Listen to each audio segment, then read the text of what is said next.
diseñar este muro de contención, ¿qué van a hacer? Como, digamos que quieren ser bien conservadores, asegurar que su diseño no sufra ningún riesgo de que el muro pueda estar fuera de equilibrio. ¿Qué harían para asegurarse de que el muro va a estar en equilibrio?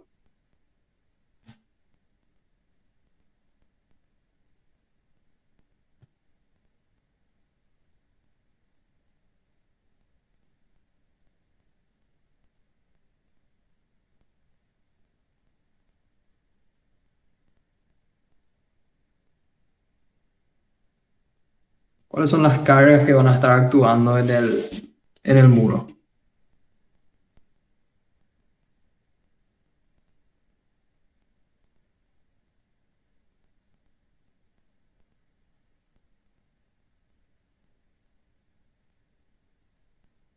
¿Me están escuchando bien o no? Sí, profe, te escucho. Me estoy nomás ideando una Ah, solución ahora bueno. mismo. Ok, pensé que mi auricular no estaba funcionando, entonces no saben qué hacer. Está bien. Bueno, ¿cuáles son las cargas que van a actuar en este muro? Vamos a comenzar por eso. Lo primero que va a tener este muro es su peso propio, ¿verdad? Porque evidentemente va a tener que estar el peso propio del muro. Después podemos ver qué otras cargas tiene que resistir, ¿verdad? Por ejemplo, va a tener un empuje del terreno, que para los que sean de ingeniería civil probablemente hayan visto que este empuje del terreno se simula como una carga triangular, ¿verdad? Y es una forma de calcular. Tampoco me importa por ahora cómo calcular esta carga.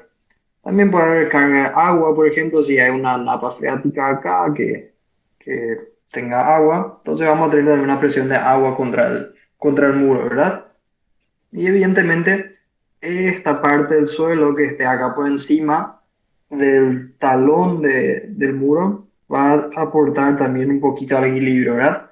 Porque todo este peso propio que está por acá al final evita que se levante el talón de ese muro. Ahora bien, ¿qué debemos asegurar para que podamos estar muy seguros de que el muro va a estar en equilibrio? Podemos partir de la base de que el suelo no resiste tracción, ¿verdad? Puede ser nuestra primera hipótesis. Pues sabemos que si resiste tracción será muy baja y podemos despreciarla totalmente. Luego de eso, qué podemos hacer?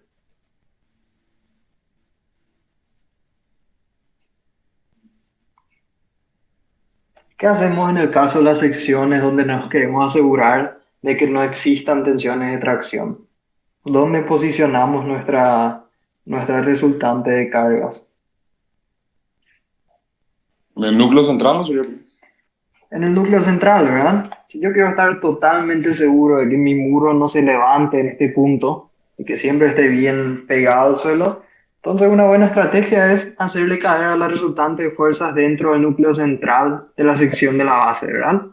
Porque si yo consigo eso, finalmente siempre voy a estar seguro de que el diagrama de tensiones en la base sea algo, no sé, algo así, porque siempre sea de compresión, o máximo llegue a ser nulo acá en el extremo, pero que nunca se despegue la base del suelo y así podemos asegurar que siempre esté totalmente en equilibrio.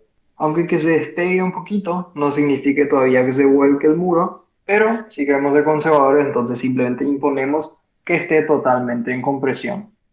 Entonces calcular el núcleo central es muy fácil, ¿verdad? Esta sección de la base la podemos tomar como una sección rectangular, dependiendo de qué tan largo sea el muro. Dependiendo de qué tan largo sea este muro, podemos tomar o el largo completo o aislamos una franja de 1 metro de ancho, ¿verdad? Y analizamos esto por metro de ancho, que probablemente lo hayan visto en los ejercicios de hidrostática, por ejemplo, solíamos hacer esto, en mecánica racional. Probablemente ahí ya lo hayan hecho.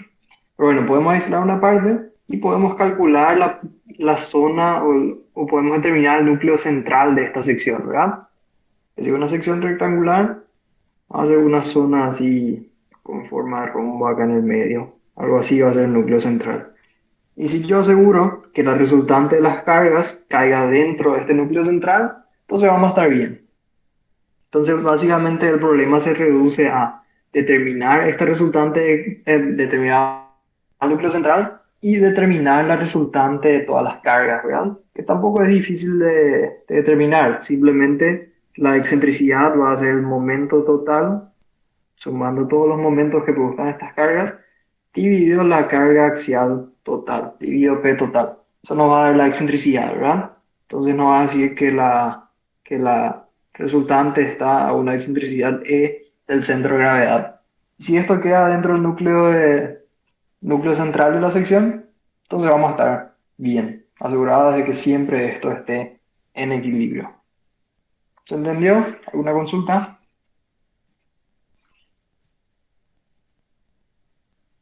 Estos son conceptos que ustedes ya conocen, ¿verdad? Conocemos el concepto de núcleo central, ya lo utilizamos en varios ejercicios. Conocemos estos conceptos de resultante de cargas y también ya habíamos hablado de los materiales sin resistencia a tracción. O sea que no hay nada nuevo acá. Es simplemente una aplicación directa de estos conceptos. ¿Alguna consulta sobre esto? ¿Algo que quieran saber?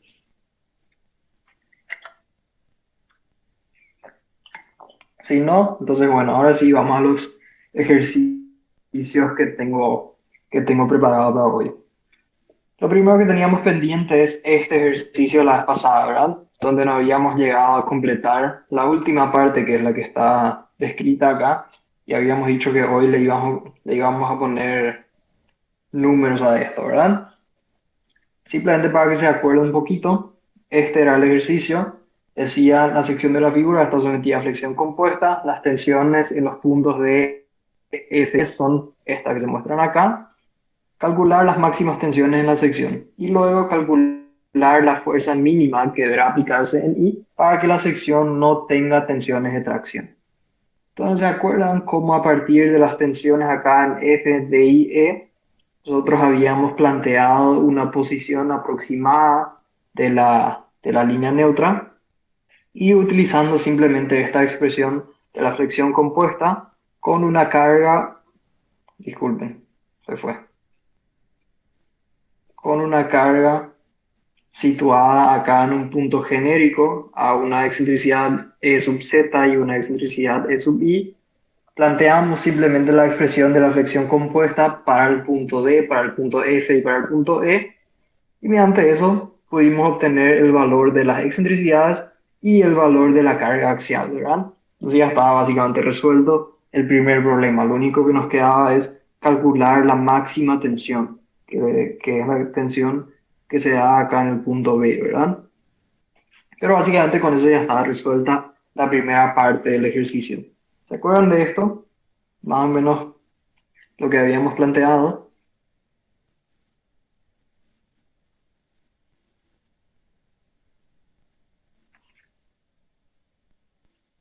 No tanto, o sí un poquito.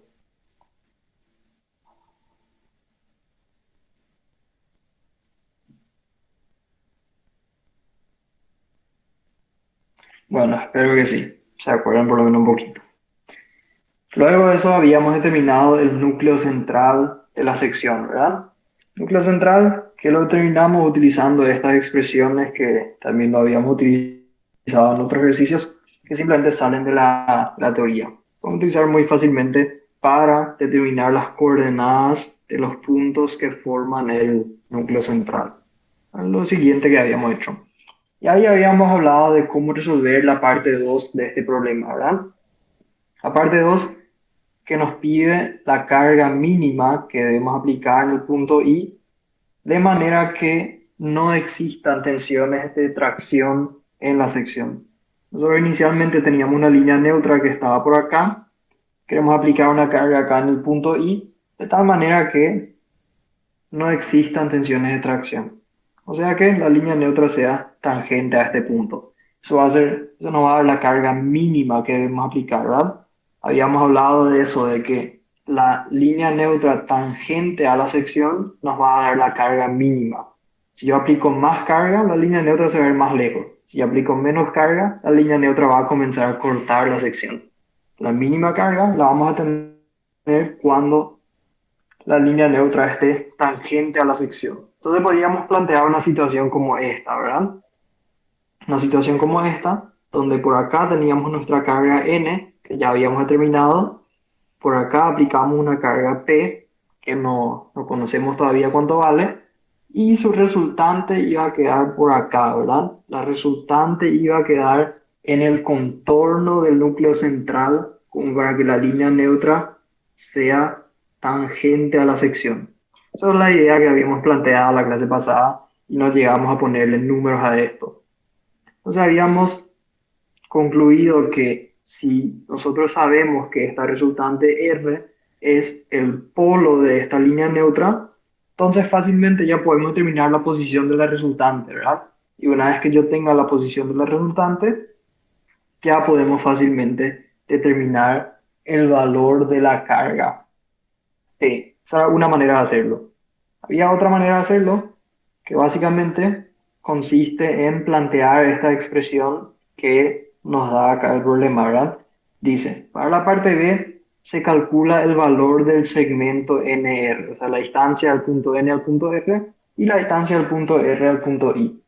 Y para determinar el valor mínimo de P aplicado en 1, se procede, perdón, aplicado en I, se procede. Suma de momentos respecto a R es igual a 0. Porque les había planteado también, ¿verdad? Que si R es el centro de presiones de nuestra, o la resultante de nuestras cargas, entonces N por esta distancia debe ser igual a P por esta distancia. Simplemente porque R es la resultante de las cargas. Esa es una manera de encararlo. Para eso tenemos que calcular esta distancia, NR, y para la otra manera tenemos que calcular, o sea, tenemos que calcular la distancia NI, hacer la sumatoria de momentos respecto a R igual a 0, y ya podemos solucionar el problema. Esta es la primera forma. La segunda forma era encontrar esta coordenada acá, encontrar la otra coordenada por aquí y utilizar estas expresiones que nos relacionan la línea con el polo y de esa manera nos permiten encontrar la posición de esa resultante, ¿verdad? ¿Qué quieren hacer? Bueno, de hecho que de igual manera vamos a tener que hacer esto, porque si no, no vamos a conocer la posición de la resultante nunca, ¿verdad? Entonces, de todas formas, vamos a tener que utilizar estas expresiones del polo de la línea neutra para poder encontrar la posición de esta resultante. Entonces, vamos a plantear eso. Voy a borrar esto acá para que podamos ver bien todo.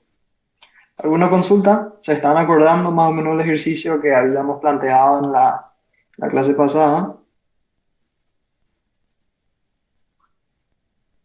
Sí, profe.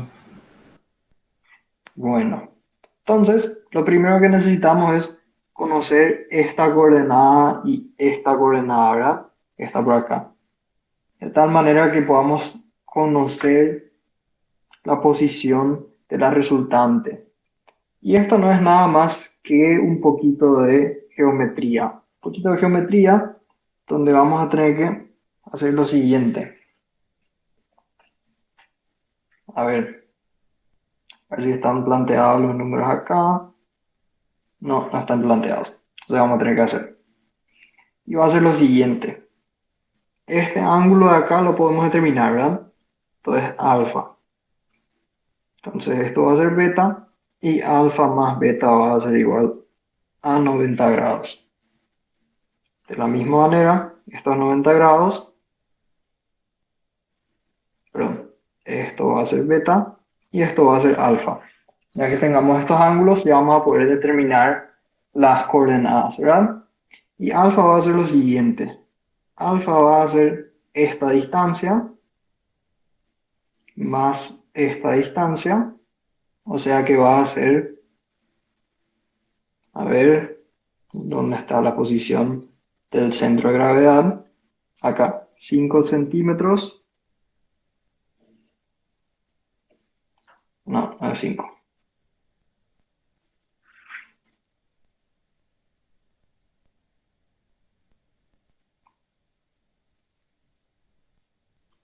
Bueno, lo siento, parece que vamos a tener que calcular la posición del centro de gravedad también.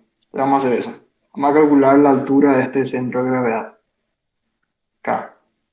que es simplemente I es igual a 25 por 5 por 2,5 más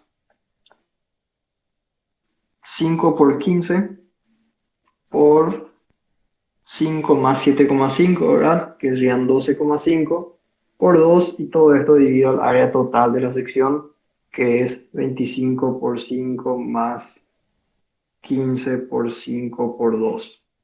Entonces vamos a ver la posición del centro de gravedad, que va a ser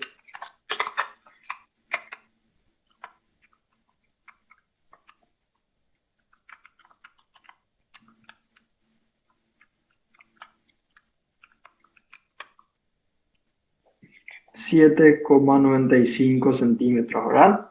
La posición del centro de gravedad. Ahora sí, 7,95 más esta distancia acá, que es simplemente la excentricidad I de la carga, que vale 8,07 centímetros.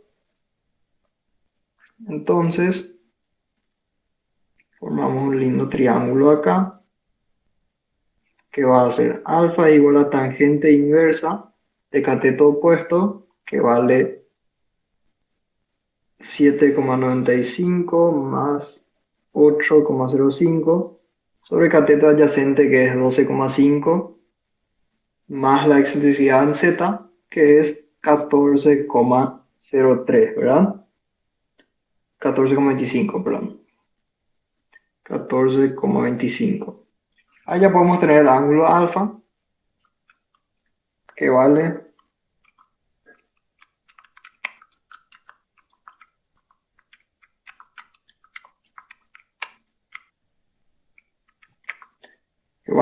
30,88 grados. ¿Entendieron hasta acá? Nadie se perdió como la parte de cómo hallar este ángulo alfa. Simplemente el cateto opuesto, que es la distancia o la altura del centro de gravedad más la excentricidad en I, sobre el cateto adyacente, que es la mitad del ancho más la excentricidad en Z. Ya tenemos el ángulo alfa. Ahora que tenemos este ángulo alfa, podemos encontrar esta distancia acá, que le podemos llamar, por ejemplo, no sé, voy a llamar A. Simplemente. A va a ser igual a, vamos a ver así, tangente de alfa es igual a sobre esta distancia acá, ¿verdad? Que es simplemente la altura del centro de gravedad, o sea, 7,95. Entonces, A es igual a tangente de alfa por 7,95. Esto nos va a dar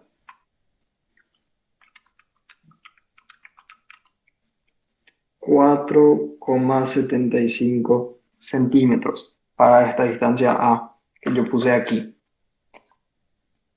Esta distancia que tenemos acá, que podemos llamar B si quieren, la vamos a determinar de la siguiente manera. Tangente de beta es igual a B sobre 12,5. De ahí va a salir que B va a ser tangente de beta. O sea, beta es simplemente el complementario a alfa, ¿verdad? O sea, beta va a ser 90 menos 30,88. Va a ser 59,12 grados. Entonces de ahí vamos a tener que B vale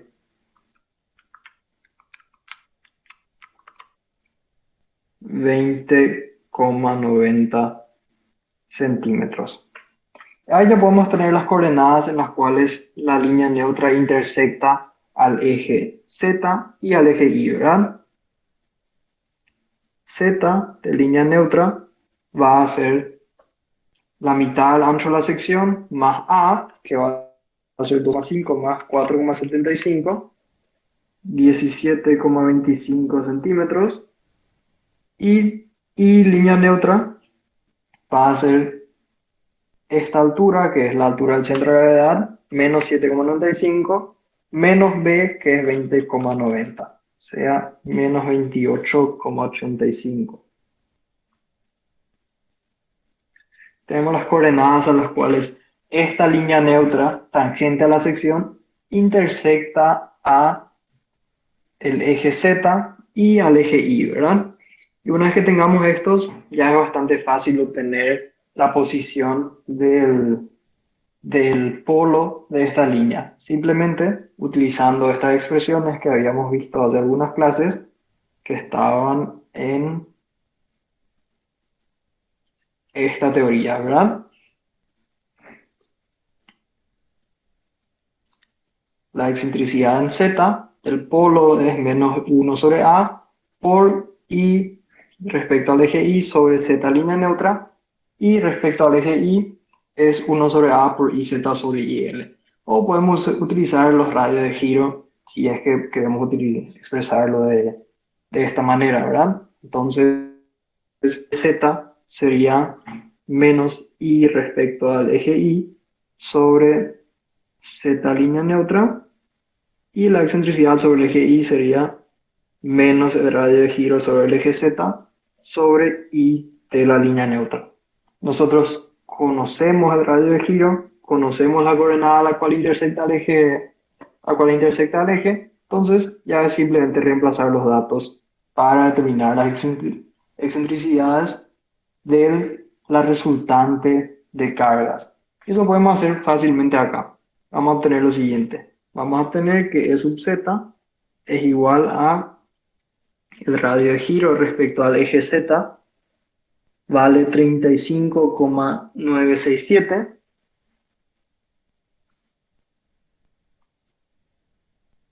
Perdón, tenía que ser respecto al eje Y ¿verdad?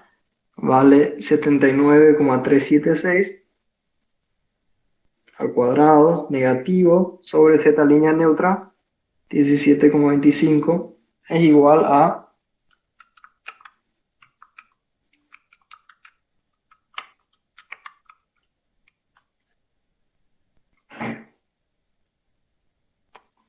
ver, este cuadrado ya está de más, ¿verdad?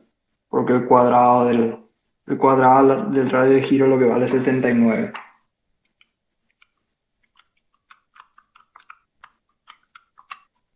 Entonces la excentricidad sobre Z vale menos 4,60 y la excentricidad sobre el eje Y vale menos 35,967 sobre menos 28,85. Entonces la excentricidad sobre el eje Y es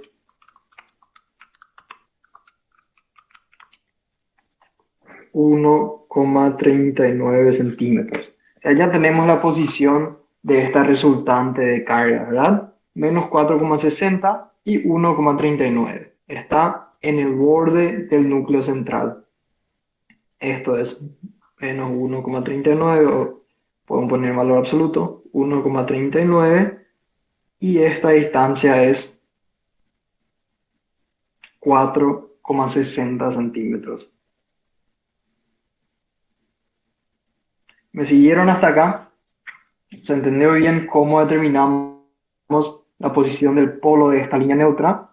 Un poco de geometría, ¿verdad? Hay que hacer un poco de análisis para ver los puntos a los cuales esta recta intersecta acá el eje Z y el eje Y. ¿Pero se entendió bien? ¿Podemos seguir?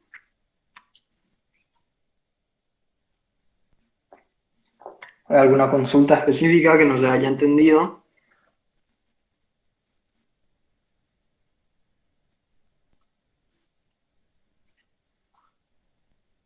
Bueno, entonces espero que hayan entendido. Ahora que tenemos la posición de este punto R, podemos calcular la distancia entre el punto N y el punto R y la distancia entre el punto R y el punto I, ¿verdad? Lo vamos a hacer simplemente poniendo las coordenadas de esos puntos. La coordenada del punto N, ¿cuál es? La coordenada del punto N, las coordenadas son 8,07 y menos 14,255.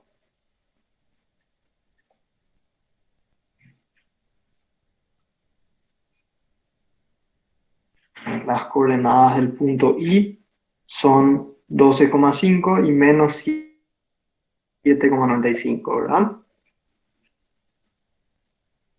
Y las coordenadas de la resultante son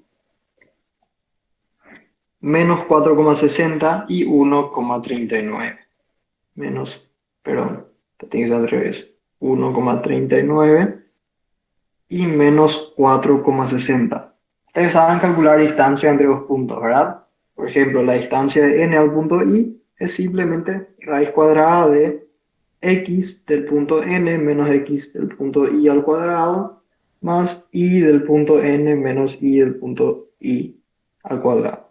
Esta es la distancia entre el punto n y el punto i, ¿verdad? Y la distancia entre el punto n y el punto r va a ser simplemente x del punto i menos x del punto r al cuadrado más x del punto, perdón, i del punto i menos i del punto r al cuadrado. En realidad esta distancia ni no nos interesa, ¿verdad? Lo que nos interesa es la distancia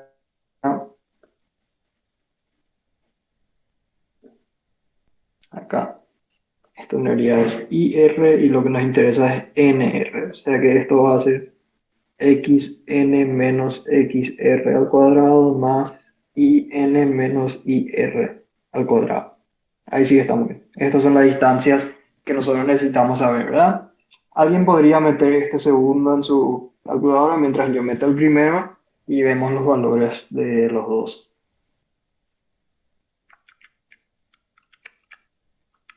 Profe, a mí el primero me sale 11,74. 11,74. A ver un Sí, profe. poco. Justo estoy metiendo también. Voy a terminar más ya. Porque parece medio grande. ¿Qué puede ser?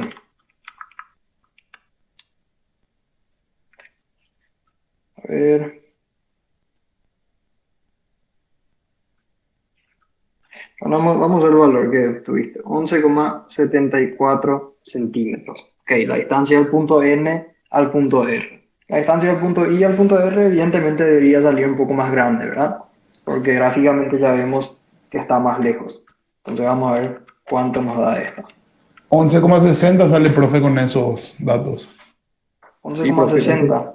así mismo. Profe, cuando vos Bien. hiciste la intersección con el eje Y de la línea neutra, vos Sí. sumaste tres términos. No me acuerdo cuáles eran, pero no es solamente el centro de gravedad más B. Y vos creo que dijiste el centro de gravedad más algo y más B dijiste. Y A eso ver, no con el eje entendí. Y acá. Lo que tenemos es 12,5 acá, más la distancia A que había calculado. Solamente estos dos deberían ser, ¿verdad? Entonces sería 12,5 más 4,75, 17,25, que es... Ah, no, esto es con el eje Z, no con el eje Y, con el eje Z.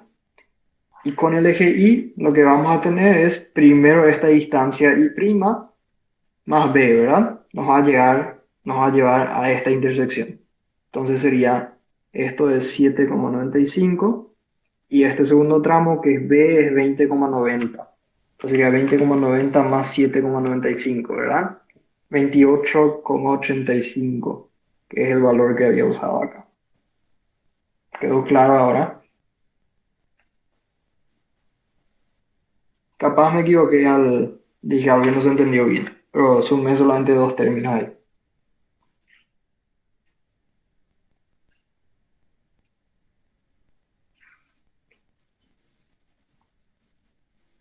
Ahora vamos de vuelta a donde calculamos nuestras distancias. A ver si puse bien las coordenadas. 8,07, 14,255. Son I y Z. Luego 12,5 y menos 7,95. Ah, ya vi. Puse al revés estas coordenadas. Acá puse I primero. Entonces, esto también tiene que ser I primero. O sea, sería menos 7,95 y 12,5, ¿verdad? Y para este sería 1,39, que también está mal. Esto tiene que ser, si voy a escribir I primero, va a ser 1, sí, 1,39 y menos 4,60. Ahora sí está bien. La coordenada del punto I había escrito mal. Entonces, estas distancias Vamos a ver qué valor tiene.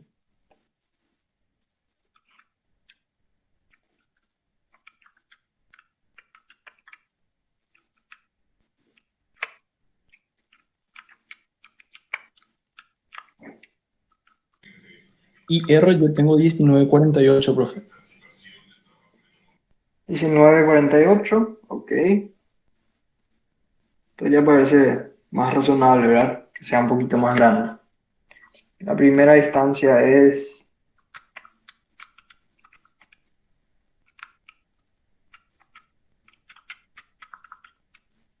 11,74 que tengo. sí, también obtuve el mismo resultado.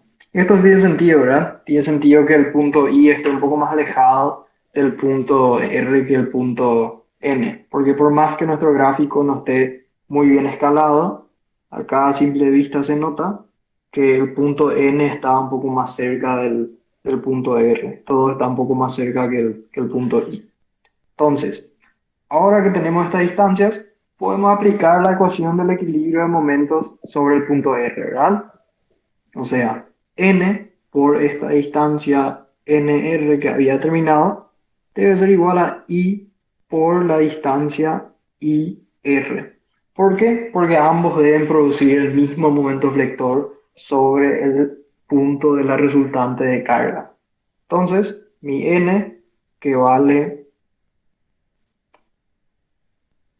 20,412 por la distancia, que es 11,74, es igual a la carga P que se debe aplicar por la distancia de 9,48.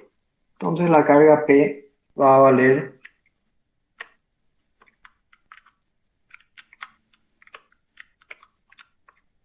12.301 kilogramos, ¿verdad? O si no es esta misma respuesta, capaz algo cercano. Pero un aproximado de 12.300 kilogramos. ¿Cómo obtuvimos esto? Simplemente haciendo un poquito de geometría, ¿verdad? Pero fíjense que si ustedes no entendían el concepto de que si la línea neutra es tangente a la sección, el punto está situado en el contorno del núcleo central y que este es el polo de la línea neutra, les iba a ser muy muy difícil resolver este ejercicio, ¿verdad? Capaz de alguna manera utilizando esta expresión de la flexión compuesta muchas veces, por ahí también podrían llegar a la misma expresión, pero probablemente trabajarían bastante más de lo que trabajamos ahora. Y esto no fue tan directo. Pero, en síntesis, determinar la posición de la resultante, calcular las distancias a los puntos N y I, luego aplicar el equilibrio de momentos sobre el punto de la resultante. Nos dio el valor de la carga P. ¿Se entendió esto? ¿O quedó alguna consulta? Sí, profe, se entiende. Bueno, ok. Todo lo que había quedado pendiente de la vez pasada, ¿verdad? Entonces ahora sí vamos al ejercicio que les quiero mostrar hoy. Y este es el primero de los dos ejercicios que les quiero mostrar. Capaz de, bueno, antes de ver esto, repasar un poquito de estos conceptos de materiales no resistentes a atracción, ¿verdad? Por ahí nos llegamos a hacer mucho ejercicio de esto y también por eso es que hoy estamos trabajando sobre esto. Pero por si no se acuerdan, tenemos lo siguiente. Si una sección en lugar de ser bruta se fisura en cierta parte, entonces vamos a tener siempre que la distancia de la línea neutra, que va a ser esta sección donde la tensión es nula, ¿verdad? A la resultante de cargas la llamamos A. Y A la podemos obtener como la inercia de la sección respecto a la línea neutra sobre el momento estático de la sección respecto a la línea neutra. O sea, solamente evaluando las propiedades geométricas de esta sección que queda, ya podemos conocer el punto de la resultante de tensiones, ¿verdad? Por ejemplo, si el ejercicio me dice se fisura el 15% de la base. Entonces, bueno, y ya sé que esto va a ser el 15% de mi altura, lo que me queda es acá, si antes era 100 centímetros, entonces acá me quedan 85 centímetros. Y yo puedo calcular fácilmente la inercia que tiene esta área respecto a la línea neutra y también el momento estático. Entonces yo solamente evaluando la geometría ya puedo obtener la posición de la resultante. Y luego a partir de esto ya resolver todo el resto que nos pide el ejercicio. Muchas veces acá está la clave para resolver el ejercicio. Y si no me equivoco, así están resueltos estos ejercicios que vamos a ver. El siguiente, un caso bastante práctico, algo bastante acercado a lo que se ve en la realidad práctica. Dice, el pilar de la figura está sometido a la acción del viento, el cual puede soplar en la dirección más I o en la dirección menos I. Si el terreno de fundación no soporta tensiones de tracción, que es lo habitual, ¿verdad? Ya hemos hablado de eso, y admite un despegue máximo del 15% de la base, calcular la máxima carga P. Calcular la máxima carga P que se puede aplicar a esta estructura de manera que se cumplan todas las condiciones. Y creo que este enunciado nos menciona, a ver, sí menciona todas las condiciones. Básicamente, tenemos esta estructura. Esto podría ser la fundación de un pilar lindero. Muchas veces se da esta situación cuando, por ejemplo, el terreno termina acá y la gente quiere poner los pilares en el borde del terreno, obviamente, para aprovechar al máximo su espacio. Entonces las zapatas las hay que hacer de esta manera. Hay que hacer zapatas excéntricas, se llaman estas, porque evidentemente no se puede invadir el terreno del vecino. Esto trae una serie de problemas. Uno de los problemas es que cuando esto recibe cargas horizontales, entonces se quieren despegar. ¿Por qué? Porque tienen esta aleta, digamos, solamente hacia un lado, lo cual no es la estructura más estable que existe, ¿verdad? Entonces, a veces se quieren producir estos despegues. Al ejercicio les dice que se permite hasta un 15% de despegue de la base, o sea, podemos admitir que se despegue el 15% de la base, y quiere que determinemos la máxima carga P que hay que aplicar, sabiendo que el viento puede o soplar en esta dirección o puede soplar en la otra dirección. Porque también esa es la práctica, ¿verdad? En la práctica no siempre el viento va de izquierda a derecha. También puede ir de derecha a izquierda o en cualquier otro sentido. Entonces, hay que considerar las dos situaciones en este caso. La presión del viento es 0,5 kilogramos por centímetro cuadrado y además hay un momento flector aplicado en este punto. Un momento flector de 2,5 tonelámetros. El viento vamos a considerar que actúa acá en esta superficie del pilar, que tiene 3 metros de altura y 40 centímetros de ancho. Entonces con eso vamos a sacar la resultante de las cargas de viento. La zapata en planta tiene 60 por 40 centímetros.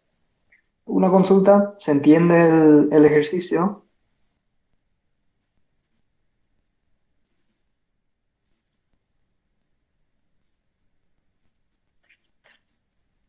Esa primera sección transversal, ¿de dónde es, profe? Esta que se ve acá. No, la de la derecha, el rectángulo más Ah, chico. esta es la base del pilar, la base.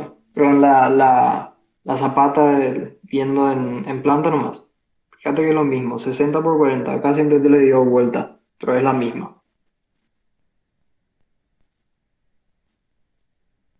La sección transversal del pilar en este caso no se da, pero vamos a considerar que tiene 40 centímetros de ancho también. Por más que por ahí no sea lo más común que la zapata tenga el mismo ancho que el pilar, en este caso como no nos da de datos, vamos a considerar que tiene 40 centímetros de ancho también.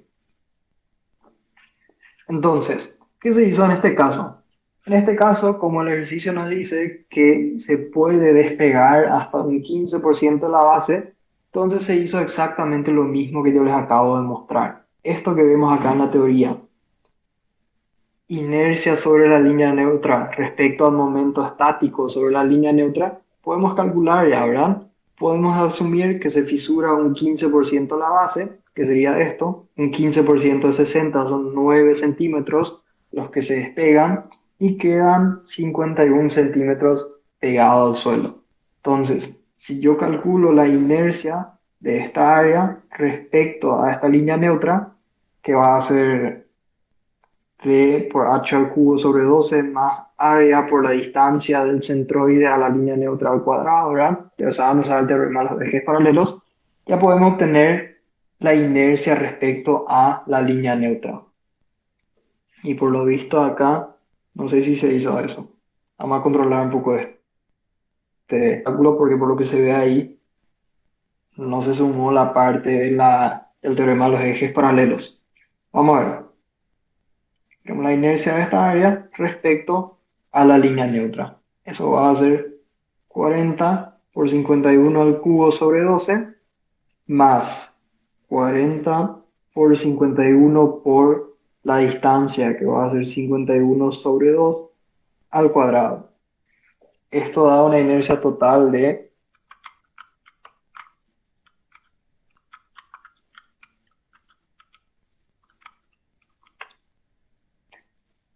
1.768.680 centímetros a la cuarta. Entonces fíjense que es el mismo valor. Simplemente acá se olvidó de escribir área por distancia al cuadrado, que es lo que hay que sumarle en este caso, ¿verdad?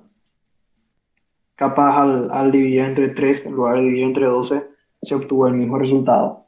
Y el momento estático ustedes también saben obtener, ¿verdad? El momento estático no es más que el área de la sección, 40 por 51, dividido o multiplicado por la distancia del área, del centro de gravedad área hasta la línea, que es 40 por 51 sobre 2, 52.020 centímetros al cubo. Entonces, la posición de la resultante de carga va a estar en ILN sobre el momento estático respecto a la línea neutra a 34 centímetros de la línea neutra. O sea que va a estar en esta posición. De vuelta se dibujó acá en alzado la misma estructura, ¿verdad? Y admitimos que se despegue un 9 centímetros la base, o sea que es un 15%. A esto le sumamos nuestra distancia A, que vale 34 centímetros. Entonces, si queremos expresar a partir de este extremo, el centro de presiones o la resultante de cargas va a estar a 43 centímetros, que es 34 centímetros más 9 centímetros. De un 51 centímetros, que es en total lo que tiene la base en contacto con el suelo, ¿verdad? Simplemente determinamos la posición de esta resultante de cargas. Entonces, una vez que yo conozca la resultante de cargas, no es muy complicado encontrar el valor de esta carga P, ¿verdad? Porque yo simplemente tengo que hacer que esta carga P haga que el centro de cargas ocupe esa posición. Entonces podemos hacer lo siguiente. Podemos sumar todas las cargas, podemos calcular el centro de presiones o el punto de aplicación de la resultante de la misma manera que yo les había mostrado en el ejercicio anterior. La excentricidad total es simplemente el momento total dividido la carga P total. ¿Cuál es el momento total en este caso?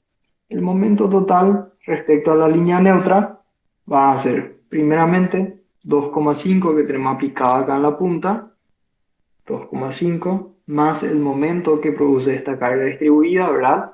Que va a ser primeramente Q por 3 metros de altura por 0,4 de ancho para transformar nuestra carga de viento, que está en kilogramos por centímetro cuadrado, a una carga puntual, ¿verdad? Una carga puntual equivalente que actúa a la mitad de la altura, que actúa a 300 sobre 2. O sea,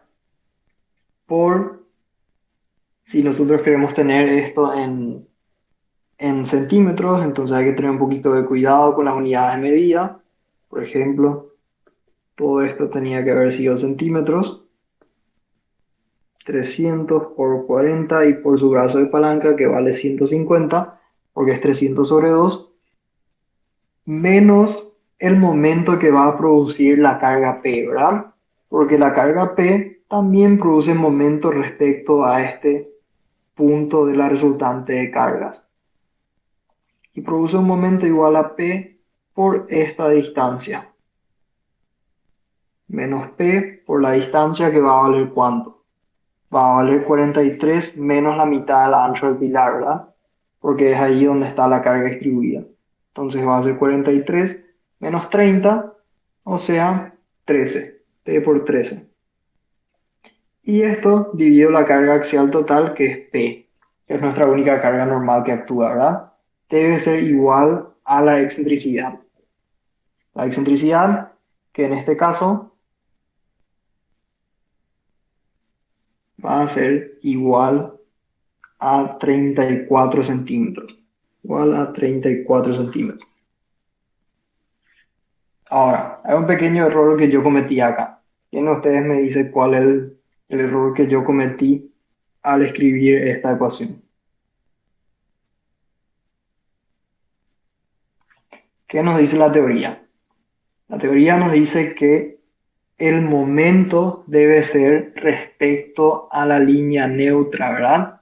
Todo esto, todas estas distancias, momentos que tomamos son respecto a la línea neutra. ¿Y respecto a qué punto yo calculé el momento que causa esta carga P? Calculé el momento que causa esta carga P respecto a mi centro de carga, ¿verdad? Y no respecto a la línea neutra. Entonces esta excentricidad en realidad no es 13 centímetros, sino que es la distancia entre la carga P y la línea neutra, que va a ser 30 menos 9, 21 centímetros, pero en el sentido contrario, entonces va a ser positivo.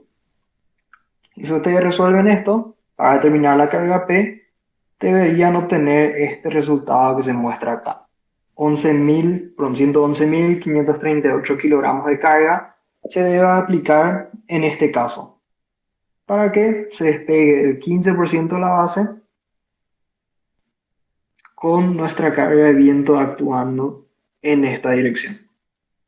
¿Se entendió hasta acá? La primera P que determinamos, simplemente aplicar directamente las fórmulas de los materiales no resistentes a tracción, ¿verdad? El centro de presiones o el centro de cargas es la inercia dividido el momento estático. Luego hacen sumatoria de momento respecto a la línea neutra y la excentricidad es el momento total sobre la P total. Así de fácil obtienen el valor de la carga P en este caso. ¿Alguna consulta?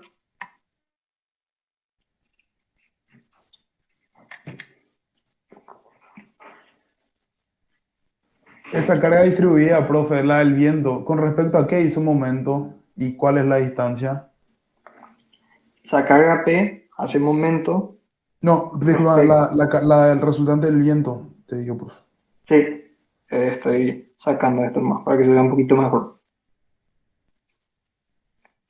El viento hace momento sobre un eje vertical, ¿verdad? O sea, el viento intenta tumbar a la fundación en este sentido, cuando sopla de izquierda a derecha, digamos. Entonces, si suponemos que la carga de viento actúa solamente en la parte que está por encima del nivel del suelo, que es lo razonable, ¿verdad? No va a estar actuando acá en la parte que está debajo del suelo. Entonces, la resultante es esta y el brazo de palanca en realidad es un poco mayor de lo que yo tomé, ¿verdad? Porque yo tomé 300 sobre 2. Pero también debemos considerar esta distancia que está acá dentro del suelo, porque ese es el brazo de palanca respecto a la línea neutra que está por aquí. O sea que es la resultante de cargas que vale Q por 3 por 0,4 por 300 sobre 2 más los 50 centímetros. Acá, en lugar de ser 150, tenía que haber sido 200 para sumarle esos 50 centímetros que está dentro del suelo. Por ahí viendo esta figura se entiende un poquito mejor. El pilar sale 300 centímetros. Acá, la resultante está acá a la mitad, o sea que está acá a 150 y se suman otros 50 más porque la base está a 50 centímetros por debajo del nivel del suelo. ¿Se entendió esto? Ahí sí entendí, profe. Gracias. Ok, sí, me faltó sumar esta distancia de 50 acá abajo. Ahora, esto es una posibilidad, ¿verdad? Esta es una posibilidad en la cual la carga P es bastante grande, con el viento soplando en esta dirección. Pero el ejercicio nos dice que el viento no solo puede soplar en esta dirección, que también puede soplar en la otra dirección, ¿verdad? El viento puede ir también de derecha a izquierda. Entonces, vamos a analizar el segundo caso. Para ese segundo caso, evidentemente se va a dar lo contrario. Se va a dar que el despegue de la zapata se va a dar acá en el extremo derecho. Van a seguir siendo 9 centímetros, que corresponden al 15% de despegue que nos admite el ejercicio. Y hacemos de vuelta exactamente el mismo análisis. El momento respecto a la línea neutra, ¿cuánto va a ser? El momento respecto a la línea neutra va a ser menos 2,5, que es este momento que tenemos aplicado acá, ¿verdad? Más la carga Q por 300 centímetros de altura por 400 centímetros de ancho por su brazo de palanca, que es 300 sobre 2 más 50 para llegar al fondo de la zapata. Serían más 2 por 200 más el momento que produce la carga P, que en este caso va a ser más P por, si esta distancia total es 51 y la carga P está acá a 30, entonces va a ser por 21 nuevamente. El momento total respecto a la línea neutra. La suma del momento aplicado más el momento debido a la carga distribuida más el momento debido a la carga P. La P total, la carga axial total, es simplemente la carga P aplicada, ¿verdad? Y de vuelta escribimos la misma ecuación que habíamos escrito acá. Excentricidad es igual a momento total sobre P total es igual a 34 centímetros, ¿verdad? Es lo que tenemos para un despegue del 15%. Estableciendo eso mismo, vamos a llegar a una nueva carga P que debería tener este valor, 73.077. Ahora, se viene una cuestión interesante. En general, cuando determinamos varias cargas en un ejercicio, al final terminamos eligiendo la menor carga, ¿verdad? Porque siempre decimos que la menor carga es la que asegura que ninguno de los componentes de la estructura falle. Ahora, ¿qué se da en este caso? En este caso se da lo siguiente. Se escoge la mayor carga. Se escoge la carga de 111.538 kilogramos. ¿Y por qué se elige esta carga? Se elige esta carga dado que se necesita como mínimo 111 toneladas para que se cumpla la condición con el viento soplando de izquierda a derecha. Por tanto, aun cuando no se necesite 111 toneladas para que se cumpla la condición con el viento soplando en la otra dirección, se necesita esta carga para cumplir la primera condición. La segunda condición se va a seguir cumpliendo aunque la carga sea mayor a 111 toneladas, pero no se va a cumplir, perdón, aunque sea mayor a 73 toneladas, pero no se va a cumplir la primera cuestión, la primera condición. Entonces, por eso es que en este caso hay que analizar bien las dos condiciones que nos da el ejercicio y ver cuál es la carga que nos asegura que se cumplan ambas condiciones, ¿verdad? Queda claro para todos por qué entonces en este caso elegimos la mayor de las dos cargas que determinamos. Fíjense que esta es una pregunta de examen interesante. Interesante porque es un poquito distinto a lo que hacemos generalmente y hay que ponerle un poquito de pienso a las cosas para determinar cuál de las dos cargas es la carga final. Así que si no se entiende, pregunten ahora sí o sí.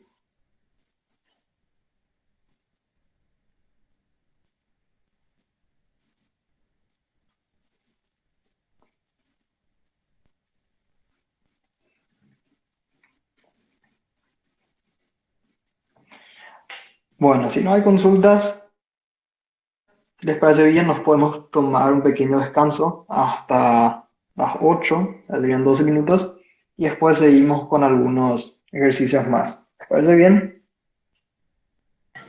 Dale, profe, gracias. El profe. Ok, dale, volvemos en 12 minutos.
Bueno, ¿están listos para seguir?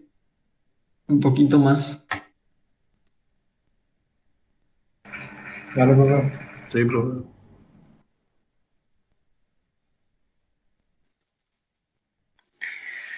Ok, bueno. Vamos a ver otro ejercicio más. En este caso, uno que involucra un poco de mezcla entre materiales no resistentes a tracción y esta última parte de línea neutra y que la resultante coincide con el polo de la línea neutra. Me parece muy interesante porque justamente combina esos dos conceptos. Fíjense acá, es un examen parcial del año 88 parece ser. O sea que fue complicado antes y sigue complicado ahora, resiste. La figura representa la sección transversal de un pilar de material no resistente a la tracción. La carga P de compresión determina la línea neutra inclinada a 45 grados con el eje ZZ. Hallar el valor de la otra carga de compresión P para que actuando conjuntamente con la carga P anterior determine la línea neutra coincidente con BB y que la máxima tensión de compresión sea 6 kilogramos por centímetro cuadrado. Hallar además la ubicación de esta segunda carga P. Tenemos esta sección transversal donde a priori tenemos un poquito de información, ¿verdad? Tenemos la información de que bajo la acción de una cierta carga P, que es la primera carga P que nos menciona, la línea neutra tiene esta posición, que es tangente a la sección en este punto y tiene una inclinación de 45 grados. Eso es lo que tenemos a priori, ¿verdad? El primer caso. Luego, sea otra carga P de la cual no conocemos su punto de aplicación, solamente sabemos que vale P, pero sabemos que esta carga P actuando en conjunto con la carga P anterior produce que la línea neutra sea esta.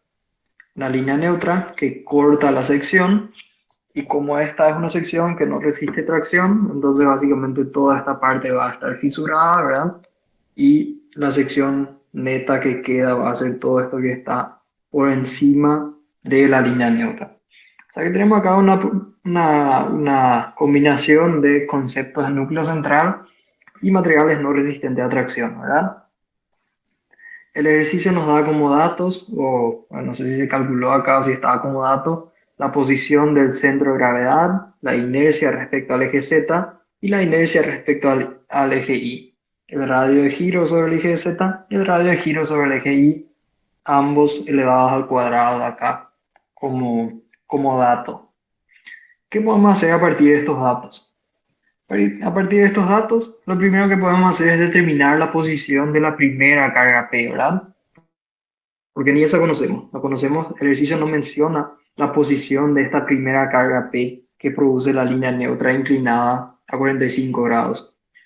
Pero nosotros utilizando las relaciones entre la línea neutra y el polo de la línea neutra, vamos a poder determinar esa posición. Simplemente basta con encontrar la coordenada acá, donde la línea neutra intersecta al eje Z, y esta coordenada donde la línea neutra intersecta al eje Y, ¿verdad? Que no son muy difíciles de encontrar en el caso de que este ángulo acá esté dado. ¿Se acuerdan cómo en el ejercicio anterior tuvimos que trabajar un poquito para encontrar ese ángulo, ¿verdad? En este caso está dado 45 grados. Entonces, si yo sé que esto acá vale 45 grados, entonces muy fácilmente puedo determinar que esta distancia horizontal no es más que la distancia vertical, que es 14,73 por tangente de 45 grados, ¿verdad? Hace esta distancia horizontal que nos queda acá. Por lo tanto, la coordenada z a la cual la línea neutra corta el eje z va a ser 14,733 por tangente 45 es 1, ¿verdad? Entonces esto también es igual a 14,733 más esta distancia aquí, que va a ser la mitad de 35, ¿verdad? Entonces z línea neutra va a ser igual a 32,273. Y de la misma manera podemos encontrar esta distancia acá, ¿verdad? Que si nosotros sabemos que este ángulo vale 45 grados y esta distancia es 35 sobre 2, entonces esta distancia también va a ser 35 sobre 2, ¿verdad? Y la longitud total de este segmento va a ser 35 sobre 2 más 14,773. Lo mismo que obtuvimos para la z a la línea neutra. Entonces, z a la línea neutra es igual a menos y línea neutra, porque la y en la línea neutra es negativa, ¿verdad? Es igual a 32,273 centímetros en este caso. Entonces, una vez que hayamos determinado estas coordenadas, podemos pasar a aplicar simplemente las fórmulas que nos dan el polo de esta línea neutra. Donde hay que tener un poquito de cuidado. En realidad, estas fórmulas tienen un negativo enfrente, ¿verdad? Y hay que ponerle los signos también a estas distancias. Acá el que hizo esto decidió hacer todo con signos y ubicar la posición de la carga según sus conocimientos. Tampoco es muy difícil, ¿verdad? Sabemos que si la línea neutra tiene esta inclinación, entonces la carga va a estar por acá. La carga no va a estar por acá, porque eso inclinaría la línea neutra en la otra dirección. O sea, confió en sus conocimientos de saber cómo se comporta la sección transversal. Pero si quieren confiar un poquito más en la ecuación, entonces le agregan acá el negativo y ponen las coordenadas con sus signos. Se determinó la excentricidad sobre el eje Y y la excentricidad sobre el eje Z, que van a ser acá, esta distancia es 3,8 centímetros y esta distancia es menos 2,14 o 2,15 centímetros. Tenemos la posición en la cual actúa la primera carga P, ¿verdad? La carga P que actúa inicialmente. Tenemos una primera información entonces. Ahora, esto todavía no nos resuelve nada de lo que nos pide el ejercicio, pero si pensamos un poquito vamos a poder obtener una conclusión muy interesante.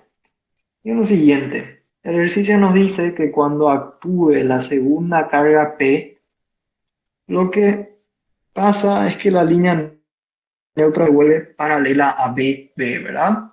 Yo les pregunto, si BB es una línea totalmente horizontal, perpendicular al eje Y, ¿qué podemos concluir nosotros a partir o acerca de la resultante de las dos cargas? Cuando actúan las dos cargas al mismo tiempo, ¿qué va a pasar si es que la línea neutra es horizontal? La resultante está sobre el eje Y y fuera del núcleo central, profe.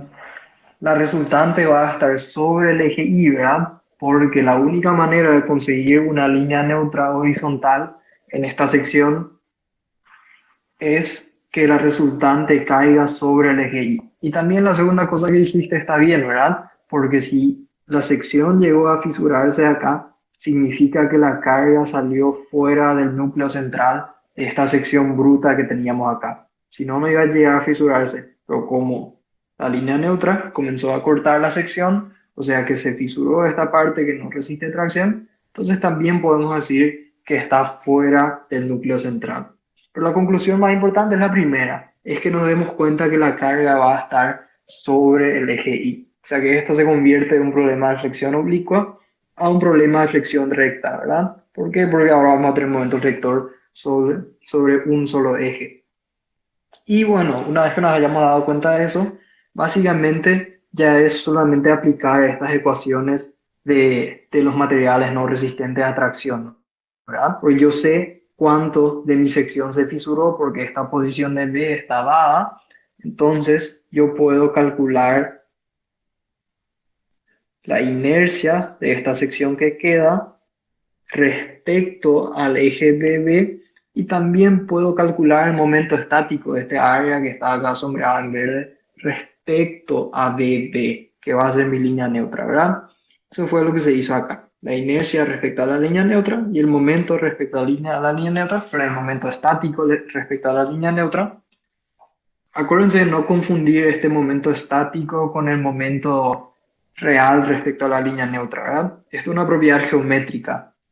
El momento es la fuerza por la distancia, ¿verdad? Entonces puede ser un poquito confuso, pero el momento estático es la propiedad geométrica de la sección. el momento estático del área respecto a la línea neutra. Y esto es lo que nos permite determinar la posición de la resultante de cargas, ¿verdad? Nosotros sabemos que la resultante de cargas, que si le llamamos a esta distancia, está a I ln sobre momento estático ln de la línea neutra, o sea, a 19,6 centímetros de la línea neutra. Yo sé que la resultante final de mis dos cargas P, aparte de la primera conclusión que acabamos de hacer, que va a estar sobre el eje Y, ¿verdad? Ahora yo también sé que está a 19,6 centímetros de la recta BB. 19,6 centímetros de la recta BB. ¿Por qué? Porque simplemente esa es la posición de la resultante, inercia sobre línea neutra sobre momento estático de la línea neutra. Y bueno, una vez que yo conozca la posición de esta carga actuante, ya es simplemente cuestión de imponer la última condición que nos da el ejercicio y esa forma determinar el valor de las cargas P, ¿verdad? Nosotros tenemos P actuando en este punto, tenemos P actuando en un punto por aquí, la resultante cae acá a 19,6 centímetros de la línea neutra.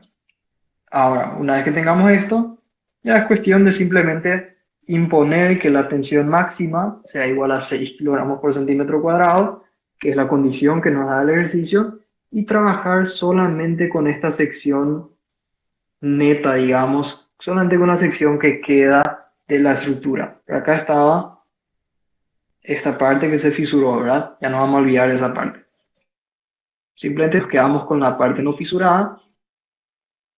Entonces, la tensión en este punto es 0, la tensión en este punto es 6, eso sabemos, y podemos calcular también el centro de gravedad de esta sección resultante, ¿verdad?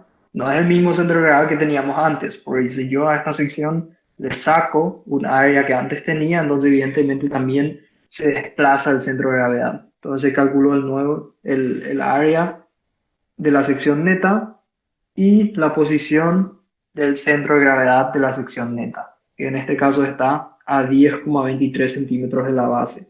Esta distancia es 10,23 centímetros. Y vamos a tener lo siguiente. Sabemos que la tensión en el centro de gravedad es simplemente la carga dividido el área, ¿verdad? Nuestra P total es igual a 2P. La tensión en el centro de gravedad es simplemente P total sobre el área. ¿Por qué? Porque en el centro de gravedad no hay momento, el momento flector no tiene efecto, ¿verdad? Ustedes saben que la tensión que produce un momento flector tiene esta forma, m por distancia a la línea neutra sobre la inercia. Y si la distancia la distancia al centro de gravedad, y si la distancia al centro de gravedad es 0, entonces podemos decir que la tensión en el centro de gravedad va a ser simplemente P total sobre área. O sea, 2P sobre el... A ver, ¿qué se hizo acá? 2P sobre 6. Se hizo una relación de triángulos. Sí, está bien, porque al final, como no conocemos la carga P y tampoco conocemos la tensión en el centro de gravedad, esto todavía no nos iba a resolver el problema. O sea, está bien que sigma CG sea 2P sobre A, pero no conocemos ni sigma CG ni la carga P. Entonces esto tampoco nos resuelve el problema. Sino que lo que vamos a hacer es una relación de triángulos acá, ¿verdad? Eso sabemos que podemos hacer lo siguiente. Sabemos que esta altura total vale 32,5 centímetros y que este cateto vale 6 centímetros. Sabemos que este cateto es I del centro de gravedad, o sea, es 10,23 centímetros. Y no conocemos la tensión en el centro de gravedad. La tensión en el centro de gravedad es 2P sobre área prima, lo único que conocemos. Pero podemos hacer una relación de triángulos, ¿verdad? Nosotros sabemos que este triángulo más grande que está acá es semejante a este triángulo más pequeño que tenemos acá.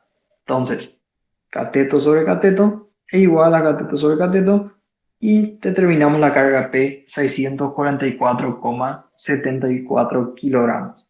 Ya tenemos todo lo que nos pide el ejercicio, ¿verdad?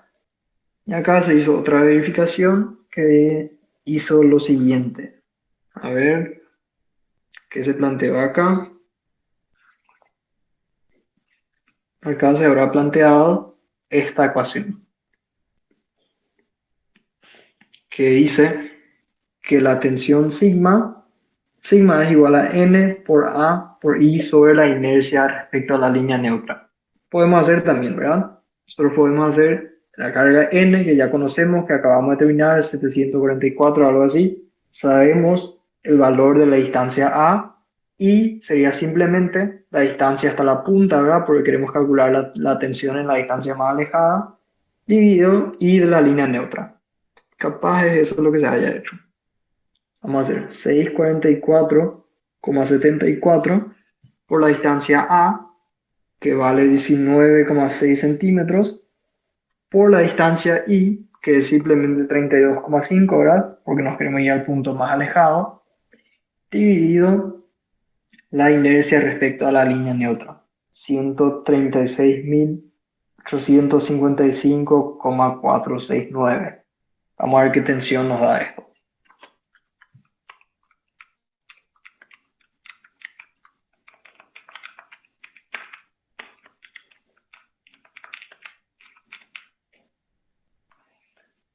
Nos da una tensión de 3, ¿verdad? Y el error que yo cometí es que nuestra carga en realidad es 2P. Es el error que yo acabo de cometer acá. La carga total es 2P porque actúan las dos cargas, entonces la tensión va a salir 6. O sea que se cumple la condición de que esta tensión máxima es 6 kilogramos por centímetro cuadrado, ¿verdad? Simplemente una verificación muy fácil que podemos hacer. Entonces aplicar una fórmula más, una fórmula que conocemos, sigma es igual a n por a por i sobre inercia respecto a la línea neutra. Le da una buena comprobación de que este resultado, esta P que obtuvimos, está bien. A ver, acá hay una pequeña observación que dice, en una viga no resistente a la tracción, son varias las formas de flexión compuesta, siempre se considere solo la parte que trabaja. Bueno, es lo que hicimos acá, ¿verdad? Nos quedamos solamente con la parte de la sección que trabaja y realizamos todos nuestros cálculos sobre esta. Ahora es básicamente utilizar las expresiones que vemos ahí en la diapositiva de teoría. ¿Alguna consulta? ¿Se entendió este ejercicio? Profe, esa ahí se usa entonces la distancia desde la línea neutra y no desde el centro de gravedad. Desde la línea neutra, ¿sí? No, no es la distancia del centro de gravedad, es la distancia desde la línea neutra. Tenemos que fijarnos acá en esta diapositiva donde se dedujo la fórmula. Acá. Y fíjate que acá indica que la distancia I se mide desde la línea neutra, no desde el centro de gravedad. Y como esta fórmula fue deducida con esta hipótesis, entonces tenemos que ser consistentes.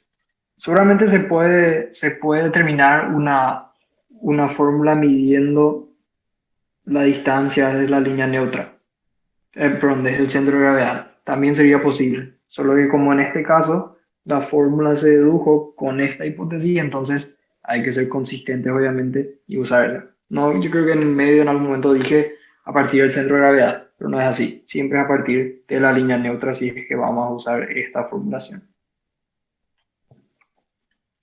Eso no significa que la tensión en el centro de gravedad deje de ser P sobre A. La tensión en el centro de gravedad sigue siendo P sobre el área de la sección efectiva. Eso se sigue cumpliendo.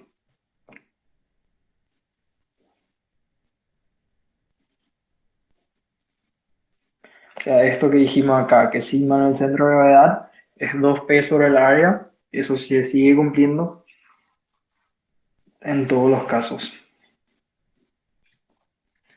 Una consulta de este ejercicio, ¿se entendió bien?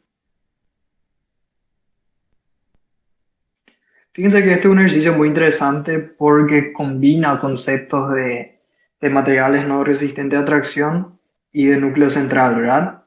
Y es bastante simple resolver si es que ustedes manejan estas relaciones entre la línea neutra y el polo y un poquito de ecuaciones de materiales no resistentes a tracción.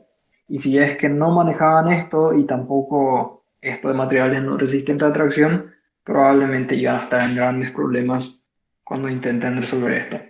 ¿Alguna consulta o pasamos al siguiente? Ok, entonces pasamos al siguiente. Que es este que se ve por acá. Este ejercicio es un poquito similar al que vimos antes de la pausa, ¿verdad? Dice, calcular y dibujar para una fundación que soporta las cargas Q, P1 y P2 indicadas en la figura los valores y la distribución de tensiones en el terreno. O sea, tenemos esta fundación que se ve acá con un pilar que en la punta tiene otra vez una pequeña ménsula con las distintas cargas que actúan. Esta carga distribuida, esta carga P y la segunda carga distribuida. No, hay una segunda carga puntual por acá.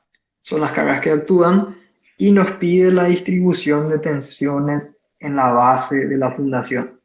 No nos da ninguna información acerca de si se despega el terreno o no, entonces tenemos que tratar esto como un caso general, ¿verdad? Nosotros a priori no sabemos si es que se va a despegar el suelo o no nuestra fundación. Las cargas son 35 toneladas, 10 toneladas, una carga distribuida de 1,2 toneladas por metro. Las dimensiones son 1,60 más 1,80 y 2 metros de ancho. Y el pilar tiene 40 centímetros de altura por un ancho que no está dado acá, pero bueno, realmente tampoco importa para este ejercicio el ancho. Por eso no está dado el ancho del ejercicio. Pero se entiende el problema. Simplemente podría ser incluso un caso más aproximado a la realidad que el caso que vimos anteriormente, ¿verdad? Porque en el otro caso nos decía que se despega el 15% de la base y bueno, en la práctica generalmente uno no sabe cuánto es que se va a despegar la base, sino que tiene que resolver este caso general para poder ver si es que se va a despegar y cuánto se despegaría al suelo. Entonces, lo primero que debemos encontrar nosotros es qué porcentaje de la base se despega al suelo, ¿verdad? Y podemos hacer esto utilizando las mismas expresiones de los materiales no resistentes a tracción. O sea, vamos a asumir de entrada que se despega. Si no se despega, bueno, está bien. No hay problema tampoco, ¿verdad? Pero como es muy probable que esto se despegue, entonces vamos a asumir que se despega a una cierta distancia, que no sabemos cuánto es, porque se despega a una cierta distancia y lo que queda en contacto con el suelo es un cierto ancho B, una cierta distancia B. Y vamos a escribir la ecuación del momento respecto a esta línea neutra, que vamos a suponer que está ubicada a una cierta distancia B.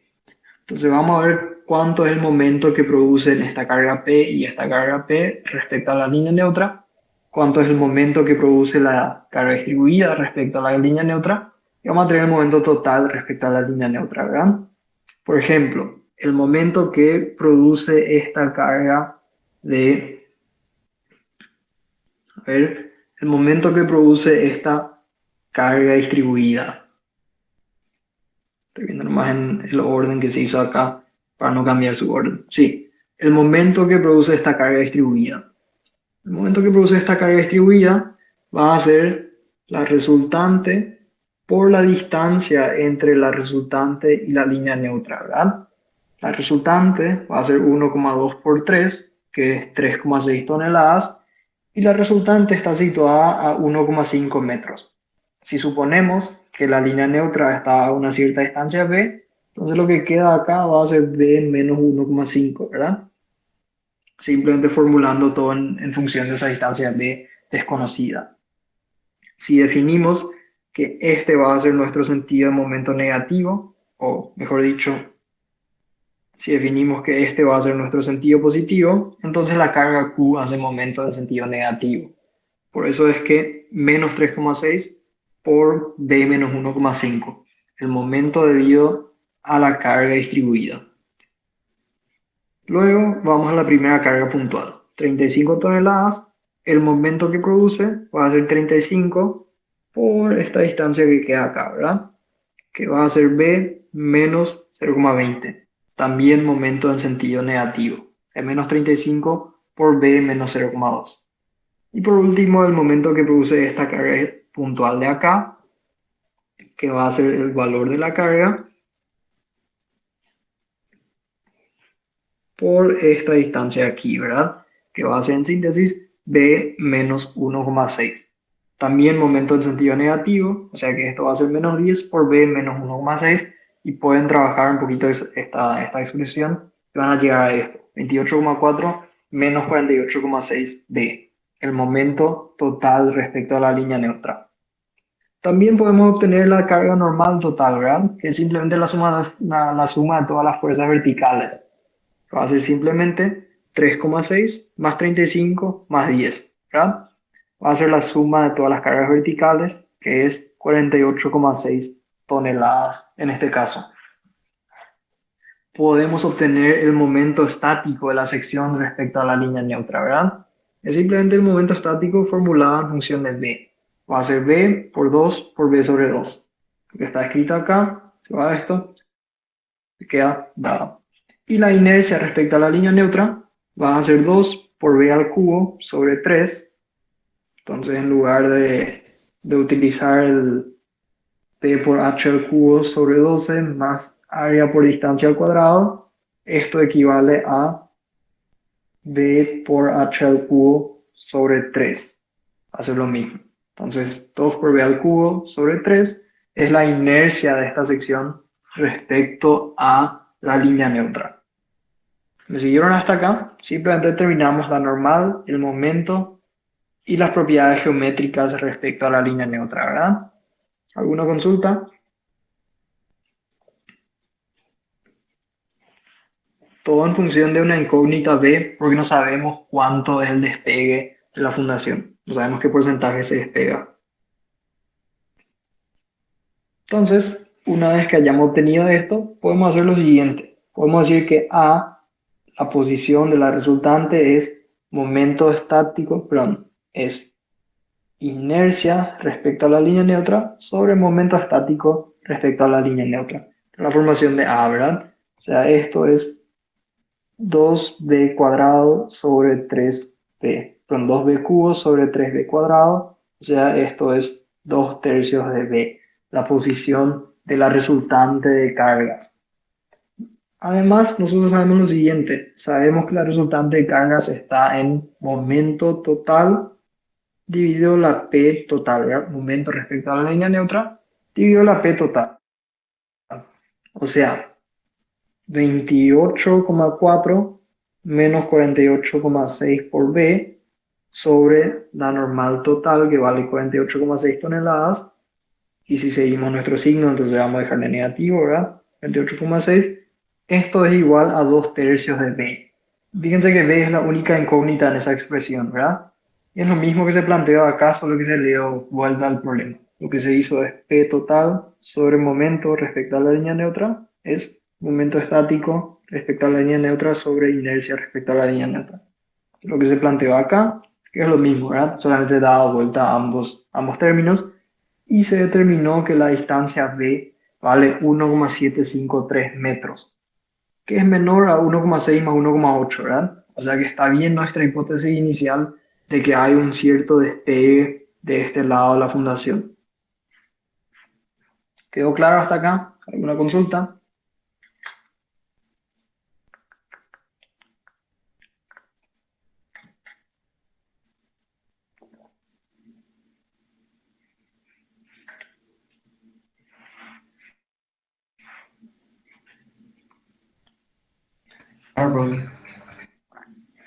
Bueno, ¿por qué yo asumí que la fundación se iba a despegar de este lado y no del otro lado?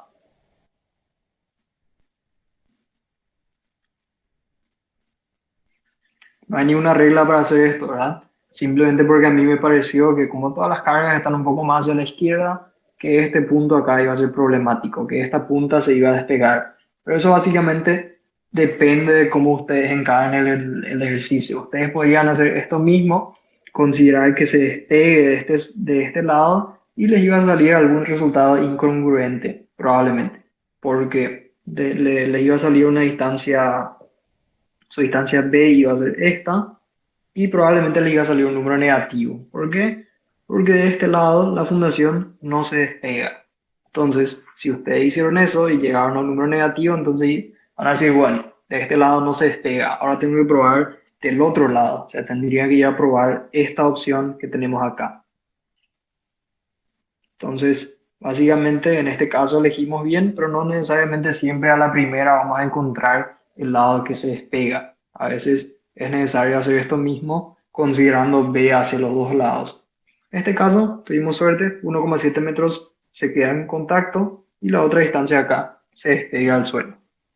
Y ahora podemos irnos a trazar la distribución de tensiones, que es lo que nos pide el ejercicio, ¿verdad? Nosotros ahora podemos muy fácilmente determinar la tensión máxima simplemente utilizando esta expresión que tenemos acá. Normal por A por I sobre inercia respecto a la línea neutra. Parece que acá se utilizó otra formulación, pero no importa. Vamos a ver nuestra formulación y vamos a mostrar que obtenemos el mismo resultado, ¿verdad?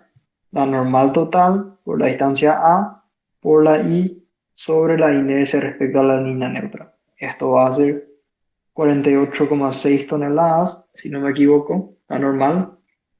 Sí, 48,6. La distancia A, que vale 2/3 de B, por la distancia que es B, ¿verdad? Porque nos queremos ir al punto más alejado, sobre la inercia respecto a la línea neutra que valía 2/3 por B al cubo. Ustedes hacen esto, o sea, podemos simplificar un poquito esto, ¿verdad? Vamos a tener que 2/3 se va a ir con 2/3, B cuadrado se va a ir con esto, se va a quedar B, se va a quedar 48,6 sobre B. O sea que la tensión es 48,6 sobre 1,753,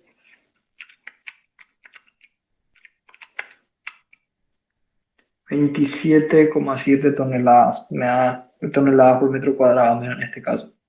Que es un resultado distinto a lo que se muestra acá, ¿verdad? Y queda por ver quién de los dos cometió el error de cálculo, si yo o la persona que resolvió acá. Pero evidentemente debería ser el mismo resultado, ¿verdad? A ver, A vale 2/3 de B. Y va a ser B porque nos germina el punto más alejado. Inercia respecto a la línea neutra es 2/3 B al cubo y la normal es 48,6 toneladas. Entonces, por lo que veo a priori, acá no hay ningún error de cálculo y si es que lo hay, ustedes lo podrían corregir después. Pero fíjense que esto debe ser lo mismo, porque MLN no es nada más que normal por A, que es lo que yo acabo de poner acá, ¿verdad? Pues tiene la distancia I, que es B, y después la inercia, que también es la misma expresión.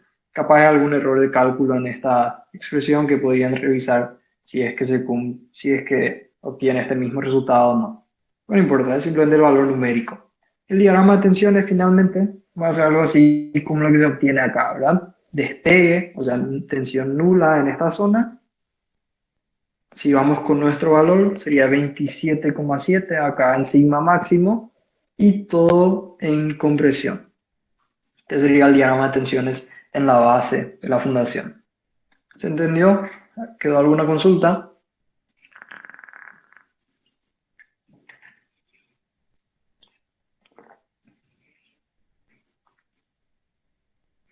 Bueno, me parece que están entendiendo muy bien. También que van a poder hacer la parte B por su cuenta mientras llamo la lista. ¿Les parece bien? La parte B pide calcular el valor y posición de la mínima carga vertical de compresión P3 que aplica simultáneamente con las anteriores y soliciten el 80% de la fundación. Estaba cogiendo nomás, no hace falta que hagan ahora mismo, pero pueden ver después. Fíjense que lo que pasa en la parte B es que ahora sí nos da un 80% de la base solicitada. O sea, básicamente, ahora sí vamos a saber que toda esta parte va a estar solicitada y que esta parte de acá va a estar fisurada, que va a ser un 20% de 1,6 más 1,8. Va a ser lo que se despega acá. Entonces se convierte en el problema inverso, ¿verdad? Se convierte en el problema donde sí conocemos el despegue y desconocemos la carga. Que es básicamente el problema inverso de lo que acabamos de resolver. Y resolvimos uno al comienzo de la clase de hoy. Así que creo que deberían estar bien para resolver eso. ¿Les parece bien si llamo la lista?